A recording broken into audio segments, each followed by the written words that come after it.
आखिर बोकारो का जो बीएसएल प्रशासन है इतना लाचार कैसे हो सकता है। आप कहेंगे भला लाचार क्यों कह रहे हैं। लाचार कहने की वजह है हुजूर। हुजूर जरा बातों को समझिएगा। हम इसलिए लाचार कह रहे हैं कि सबको पता है कि कैसे जो है वो बोकारो में बीएसएल की जमीन पर अवैध कब्जा है। ये किसी से छुपा नहीं है। दिन के उजाले में या रात के अंधेरे में आप कभी भी बोकारो की सड़कों पर उतर जाएं या बोकारो की सड़कों पर चलें तो आपको बेइंतहा अवैध कॉलोनियां नजर आएंगी। ये किसी से छुपा नहीं है। लेकिन अब बड़ा सवाल है कि आखिर क्यों जो है वो बोकारो का बीएसएल प्रशासन जो है उन चीजों को हटा नहीं पा रहा है। क्या वाकई में इस मामले में राजनीति हो रही है या फिर कोई ऊपर से दबाव आ रहा है कि आप केवल दिखावे के लिए काम करें।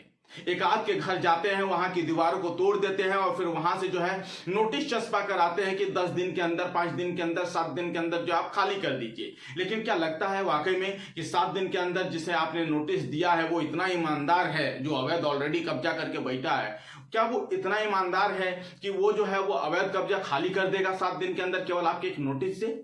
ये बड़ा सवाल है। बड़ा सवाल इसलिए है क्योंकि लगातार जो है वो लोग सोशल मीडिया पर बोकारो को लेकर तरह तरह के पोस्ट डाल रहे हैं और पूछ रहे हैं कि आखिर बोकारो से अवैध खटालों को कब हटाया जाएगा।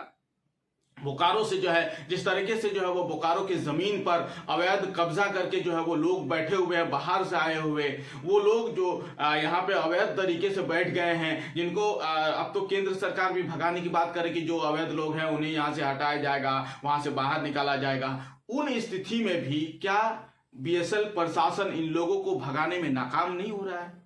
नहीं लग रहा है आपको? ये सवाल उठना है और ये उठता भी है क्योंकि जिस तरीके की चीजें देखने को मिल रही है, आप किसी भी सेक्टर में चले जाएं, सेक्टर 1 हो, सेक्टर 12 हो, सेक्टर 9 हो, सेक्टर 8 हो, सेक्टर 6 हो, कोई सा भी सेक्टर हो, मैं तो मसलन बस नाम के लिए सब सेक्टर का नाम ले रहा हूं। आप देख सकते हैं सबसे बड़ा एरिया आपको दिखेगा वो अवैध कब्जा हो चुका है। बिजली मुफ्त उन्हें मिल रही है, पानी मुफ्त उन्हें मिल रही है, जिस तरीके की सुविधाएं, सड़कें हो चाहे वो और भी सुविधाएं हो, तमाम सुविधाएं जो है अब उन्हें मुफ्त में मिल रही हैं। लेकिन उन्हें भगाने वाला, उन्हें उठाने वाला कोई नहीं है।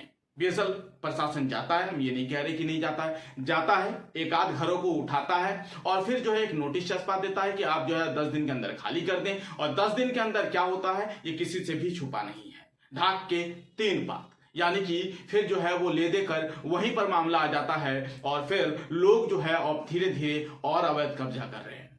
अब देखना होगा कि क्या हमारी खबर चलने के बाद जो है क्या बीएसएल प्रशासन कोई एक्शन और कठोरता से लेता है या नहीं लेता है। अभी ले रहा है, हम ये नहीं कह रहे, अभी ले रहा है, लेकिन क्या और कठोरता से लेगा, ये बड़ा सवाल है। देखना होगा आगे क्या कुछ होता है। हमें कमेंट करके बताइए कि क्या वाकई में इस तरह की अवैध खटालों को नहीं हटाना चाहिए और हटाना चाहिए तो आखिर कब तक हटाया जाएगा। हमें कमेंट बॉक्स में जरूर लिखिए।